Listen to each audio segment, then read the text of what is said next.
Good morning students. तो पिछली class जो थी अपना फर्स्ट चैप्टर चल रहा था और फर्स्ट चैप्टर में अपन ने कुछ पढ़ा था। ठीक है, तो पदार्थ की अवस्थाओं के बारे में कुछ अपन पढ़ रहे थे।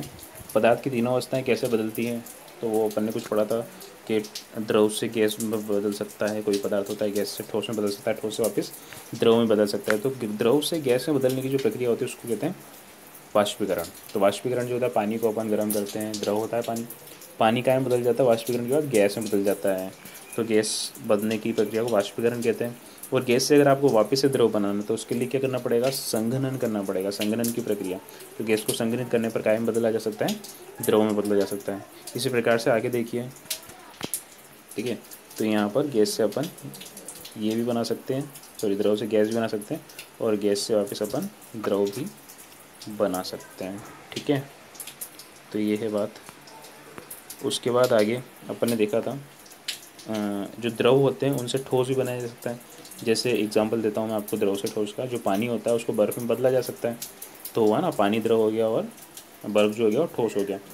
तो द्रव से ठोस बनाने की प्रक्रिया जो होती है उसको तो क्या कहते हैं, जमना कहते हैं। ठीक है, जमना कहते हैं।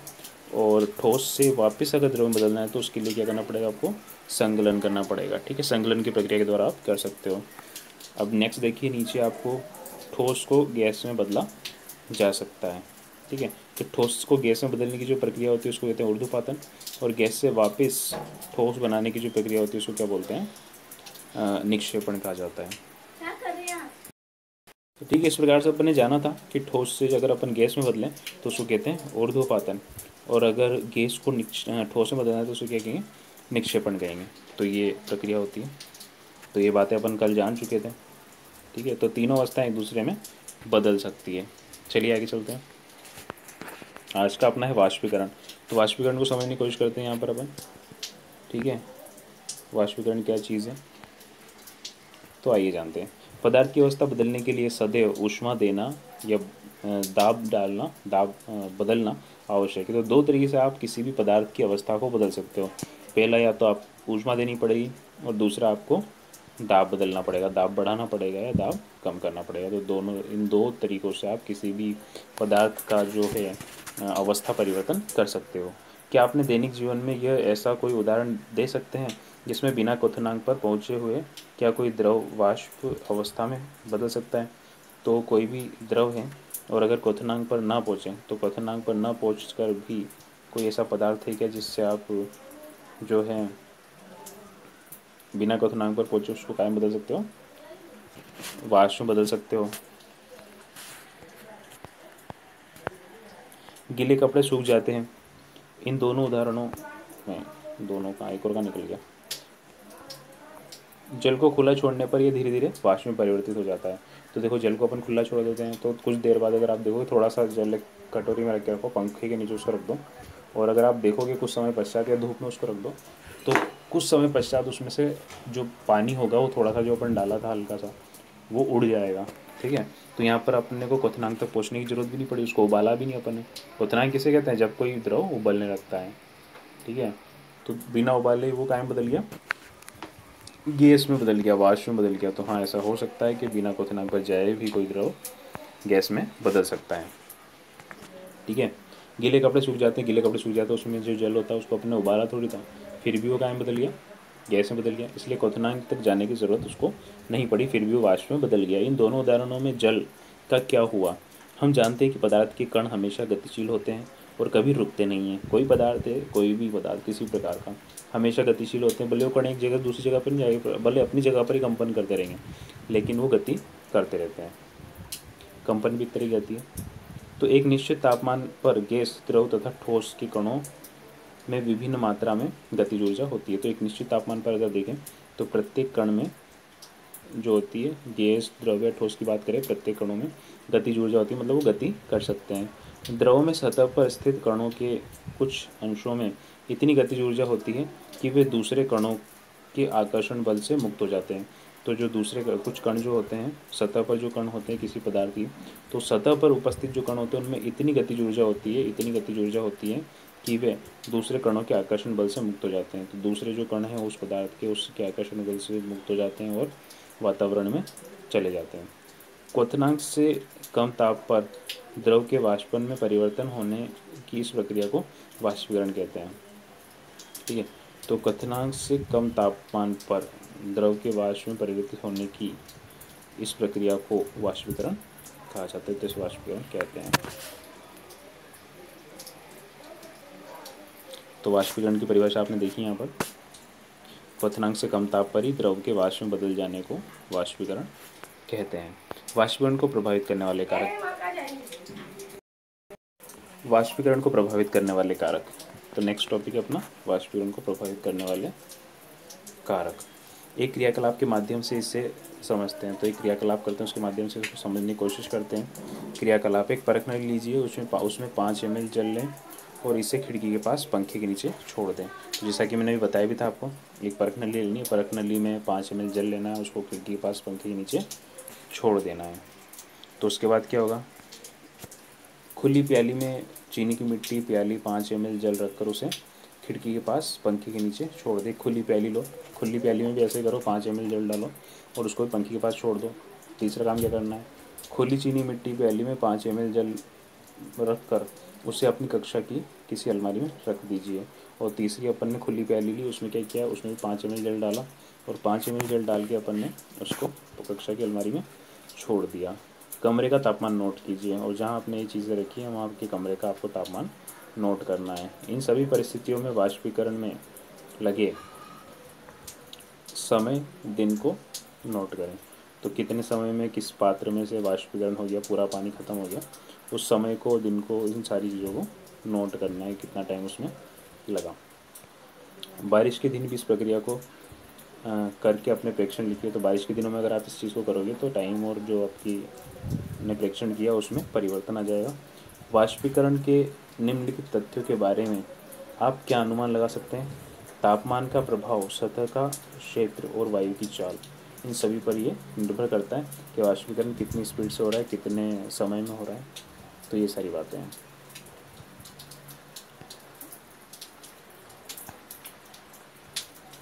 आपने ध्यान दिया होगा कि वाष्पीकरण की दर निम्नलिखित के साथ परिवर्तित होती है। तो वाष्पीकरण की दर जो है, वाष्पीकरण की स्पीड क्या होनी चाहिए, कितने टाइम में कितना वाष्पीकरण हो रहा है, उसे कहते हैं वाष्पीकरण की दर। तो अपने प्रयोग से भी आप ये जो अभी अपने प्रयोग किया, इससे भी आप अनुमान लगा सकते हो कि अलग अलग परिस्थितियों में वाष्पीकरण की जो दर होती है वो अलग अलग होती है। सतह क्षेत्र बढ़ने पर अब हम जानते हैं कि वाष्पीकरण एक सतही प्रक्रिया है। तो वाष्पीकरण जो है क्या है, सतही प्रक्रिया है। सतह के जो अणु होते हैं उनके द्वारा प्रदर्शित की जाती है, इसलिए क्या कहते हैं, इसे सतही प्रक्रिया कहते हैं। सतही क्षेत्र बढ़ने पर वाष्पीकरण की दर भी बढ़ती है। अगर सतही क्षेत्र बढ़ेगा तो वाष्पीकरण की दर बढ़ जाएगी। इस पर अंडरलाइन कर लें कि सतही क्षेत्र बढ़ने पर क्या बढ़ेगी, वाष्पीकरण की दर भी बढ़ जाएगी। जैसे कपड़े सुखाने के लिए हम फैला देते हैं, तो अपन क्या करते हैं, कपड़ों को फैला देते हैं, एक साथ उनको इकट्ठा करके नहीं रखते, क्योंकि अगर एक के ऊपर एक रखेंगे तो वो सूखेंगे नहीं, उनको फैला देते हैं। तो फैलाते टाइम अपन क्या करते हैं, उनकी सतह जो होती है, सतही क्षेत्र जो होती है, वो उसको अपन बढ़ा देते हैं। तो यहाँ पर इसीलिए लिखा है सतही क्षेत्र बढ़ने पर वाष्पीकरण की दर भी बढ़ जाती है। आगे चलते हैं। तापमान में वृद्धि, तापमान तापमान बढ़ने पर अधिक कणों को पर्याप्त गतिज ऊर्जा मिलती है, जिससे वे वाष्पीकृत हो जाते हैं। तापमान में वृद्धि एक कारक, अगर तापमान में वृद्धि करोगे तो वाष्पीकरण की दर बढ़ जाएगी, क्योंकि गर्मी में वाष्पीकरण की दर ज़्यादा होती है, पानी ज़्यादा उड़ता है। आर्द्रता में कमी, अपना नेक्स्ट टॉपिक है। आर्द्रता में कमी होगी तो भी वाष्पीकरण की दर बढ़ जाएगी। वायु में विद्यमान जलवाष्प की मात्रा को आर्द्रता कहते हैं। ठीक है, किसी निश्चित तापमान पर हमारे आसपास की वायु में एक निश्चित मात्रा में ही जलवाष्प होती है। तो निश्चित अलग अलग ताप पर, अलग अलग जगह पर अलग अलग मात्रा में वायु होती है। तो आर्द्रता किसे कहते हैं, वायु में जो नमी होती है उसे आर्द्रता कहते हैं। जैसे घर पर अपन कोई चीज़ रखते हैं बारिश के दिनों में, तो सीम जाती है, तो वहाँ तक पानी नहीं आया फिर भी उसमें पानी आ जाता है, वो सीम जाती है। तो कैसे होता है, वायु में उपस्थित जो जल है उसकी वजह से कोई भी चीज़ में सीमन आ जाती है। जब वायु में जल कणों की मात्रा पहले से अधिक होती है तो वाष्पीकरण की दर घट जाती है। तो वायु में अगर जल कणों की मात्रा अधिक होगी तो वाष्पीकरण की दर भी इसमें घट जाती है। मतलब अगर वायु में ऑलरेडी पानी है तो वाष्पीकरण उस टाइम पे कम होगा।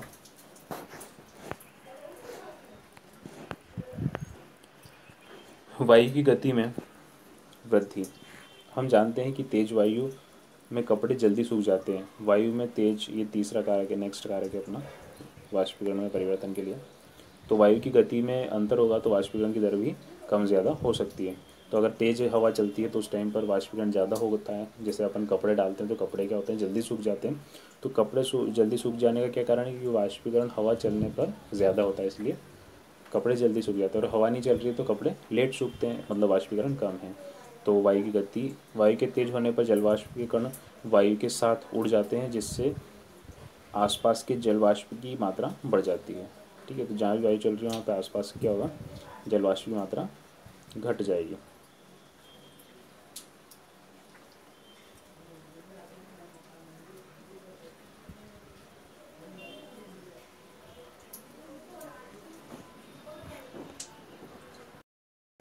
ठीक है, तो वायु अगर तेज चलेगी तो तेज चलने वाली क्या होती है वायु, उसमें जो आर्द्रता होती है, वो आर्द्रता जो पानी होता है वायु के अंदर वो कम हो जाता है।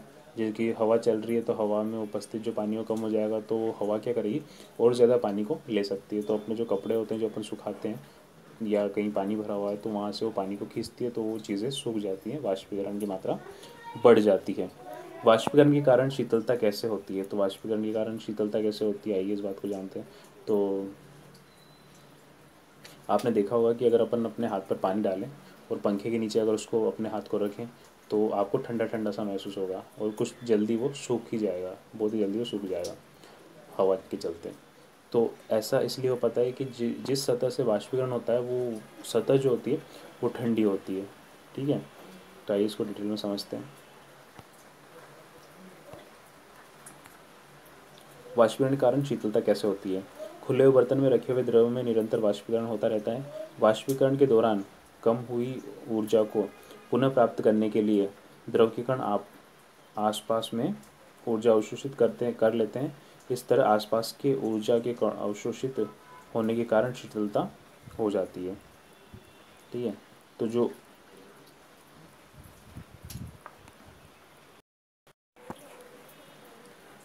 वाष्पीकरण के कारण शीतलता कैसे होती है। खुले हुए बर्तन में अपन ने क्या रख दिया, पानी रख दिया। पानी के उड़ने पर, वाष्पीकरण होने पर क्या होगा, वो ऊर्जा भी उसमें से चली जाएगी और पानी के कण जो होंगे वो पानी जो होगा वो ठंडा हो जाएगा। और ठंडा होने पर क्या करता है, फिर वापस वो उसी टेम्परेचर पर कुछ समय बाद आता है। तो उसके लिए क्या करते हैं, ऊर्जा अवशोषित करते हैं कहाँ से, अपने आसपास के वातावरण से। इसीलिए हमें क्या महसूस होती है, शीतलता महसूस होती है।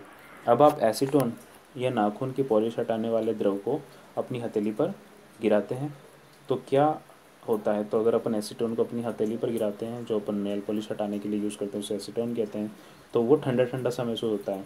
इसके कारण आपकी हथेली या उसके आसपास की ऊर्जा प्राप्त करते हैं और वाष्पीकृत हो जाते हैं, जिससे हथेली पर शीतलता महसूस होती है। तो वो क्या करते हैं, अपनी हथेली पर जो ऊर्जा है उस को सोख करके वाष्पीकृत हो जाते हैं, और वाष्पीकृत होने के बाद अपनी हथेली कैसी हो जाती है, ठंडी हो जाती है। ये अपनी हथेली के जो ऊर्जा थी वो कणों ने एब्जॉर्व कर ली और गर्म हो गए वो कण, और वो गर्म होकर के वो वाष्पीकृत हो गए। तो वो ऊर्जा तो चली गई, अब अपनी हथेली क्या हो जाएगी, ठंडी हो जाएगी। इसलिए अपने को क्या होता है, ठंडक महसूस होती है। तेज़ धूप वाले गर्म दिन के बाद लोग अपनी छत पर, खुले स्थान पर जल छिड़कते हैं। तो अपन क्या करते हैं, छतों पर जल छिड़क देते हैं ताकि अपने गर्मियों में जो अपनी छत जो है वो ठंडी हो जाए, क्योंकि जल के वाष्पीकरण की गुप्त ऊष्मा ऊर्जा सतह को शीतल बना देती है। तो वो जल के कण क्या करते हैं, उस ऊर्जा को एब्जॉर्व कर लेते हैं और वाष्पीकृत हो जाते हैं। तो ऊर्जा को वो क्या करते हैं, लेके जाते हैं अपने साथ, और वो छत है वो ठंडी हो जाती है, सतह को शीतल बनाती है। क्या आप वाष्पीकरण के कारण शीतल होने के कोई उदाहरण दे सकते हैं। तो देखिए आगे उदाहरण। गर्मियों में सूती कपड़े क्यों पहनने चाहिए। शारीरिक प्रक्रिया के कारण गर्मियों में हमें ज़्यादा पसीना आता है, जिससे शीतलता मिलती है। ठीक है, तो ज़्यादा पसीना आता है, और ज़्यादा पसीने के कारण क्या होती है, हमारी शीतलता अपना शरीर क्या करता है, गर्मी के टाइम पर पसीना निकालता है। और पसीना निकालने पर क्या होता है, अपनी जो सतह होती है शरीर की वो गर्म है गर्मी की वजह से। तो उससे वो पसीना जो पानी के द्रव अवस्था में है, वो पसीना, उसमें अधिकतर पानी होता है, तो वो अपने शरीर की गर्मी को सोख करके वाष्पीकृत हो जाता है, जिससे हमें क्या होती है, अपने शरीर को ठंडक महसूस होती है। और उस टाइम पर हमें सूती कपड़े पहनने चाहिए।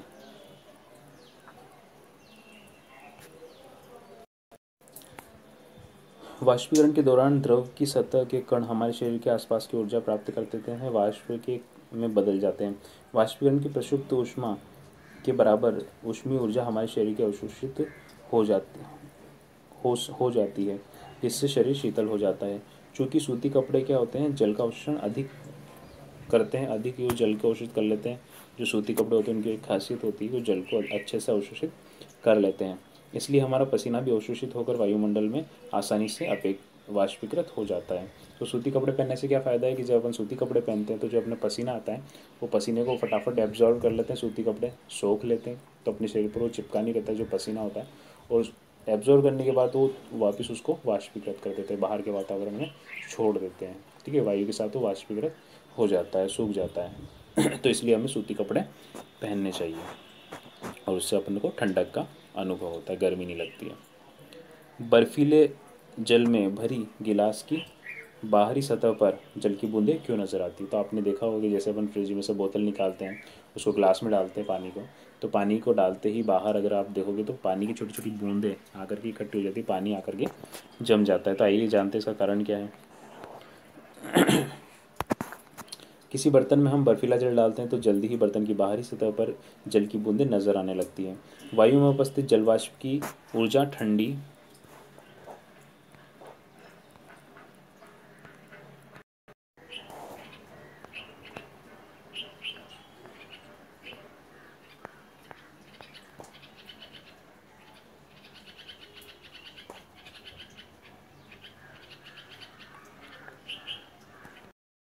ऐसा ऐसा इसलिए हो पाता है क्योंकि जब भी अपन जल को, ठंडे जल को ग्लास में डालते हैं, तो ग्लास में डालने पर क्या होता है, वो आसपास की जो जलवाष्प है वो उसके संपर्क में आती है, जो वायु में जलवाष्प है वो उसके संपर्क में आती है ग्लास की ठंडी सतह के, और ठंडी होने की वजह से वो जो वाष्प है वो उस पर चिपक जाती है, और ठंडे होने की वजह से वो पानी में बदल जाती है। जैसे कि आपको पता है कि अगर वाष्प को ठंडा किया जाए तो वो काय में बदल जाएगी, वापस से पानी में बदल जाएगी। तो ठंडे ग्लास की सतह में आने वाली जलवाष्प, जो संपर्क में आने वाली जलवाष्प है, वो ठंडी होकर के पानी में बदल जाती है, और वही पानी जो हमें होता है गिलास की बूंदों की चारों ओर बूंदों के रूप में दिखाई देता है। तो ये आपका लेसन कंप्लीट होता है यहाँ पर। आपका लेसन कंप्लीट हो चुका है यहाँ पर, लेसन फर्स्ट। और इसकी क्वेश्चंस आंसर्स आप देखें, इनको करें, समझें। ठीक है, और इसके जो नोट्स है वो मैं अवेलेबल करा दूँगा। तो आज के लिए इतना ही, फिर मिलते हैं। Thank you very much.